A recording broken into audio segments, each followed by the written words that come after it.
Um, Kabir, with you, why OTT platform and why Hotstar special for Roar of the Lion? Why OTT platform? I think that's the way the youth wants to watch today. I think you tell the youth, please come and watch my film at 9:30. He says, no, I want to watch it 4 in Right, the morning. at the convenience. So it's their convenience. Why Hotstar specials? It's the widest platform we have today. I mean, their reach is amazing. You can compare it to any other platform. And cricket, of course, has always been something that has been very unique with them and been synonymous with Hotstar.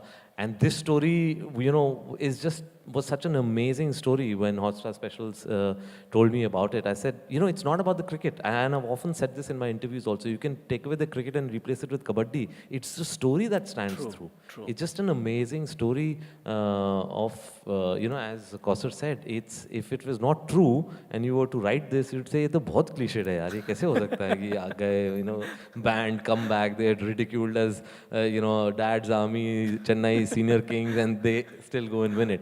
So ultimately, that's what drew me to this. It's a classic comeback story, though. Classic triumph of the human spirit. Wow.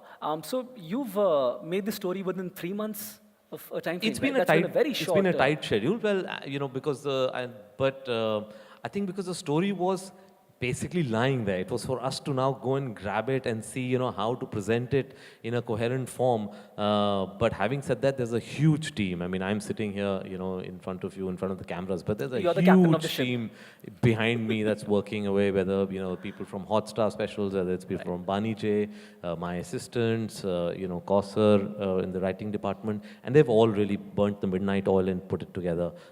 It's been a very exciting, sometimes stressful, sometimes demanding process, but I'm glad it's all come together the way it has. Wow. So you've interacted with Mahendra Singh Dhoni, I think, on multiple days, about 7 to 8 hours at a stretch.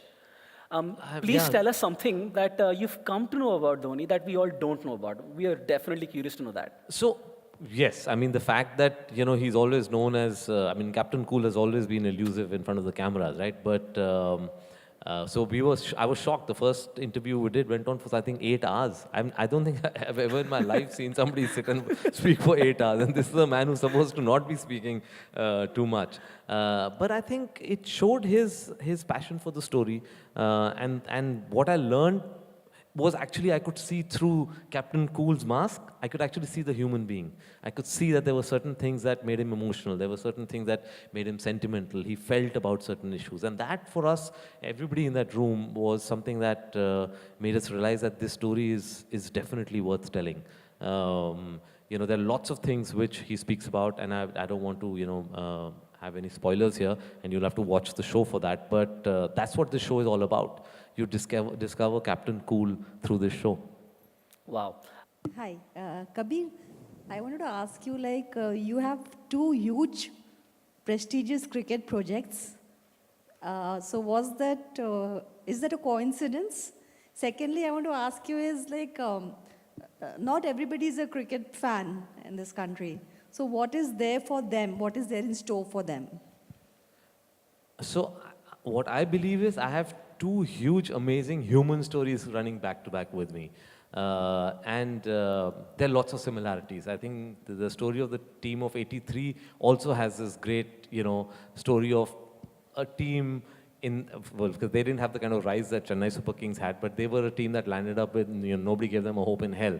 And then how, they fought against all odds and went on to win the World Cup. This is also that story, in a certain sense. Once you're banned and you're thrown out into the wilderness, and then you build up a team, and then, against all odds, you again go up and win 2018. So in that sense, there are similarities. They're both amazing human stories.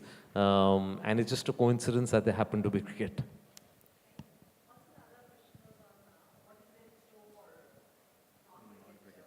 Oh yeah, I think what my answer was, it's not about cricket. So actually, the cricket is a bonus. Cricket is something, of course, which is a religion in our country. So obviously, every cricket buff would want to see the story of CSK. But ultimately, what's going to attract them is the human story. As I said, in my opening remarks, it's the story behind the headlines. It's not about the cricket. You can replace the cricket with kabaddi. The story will still pull you.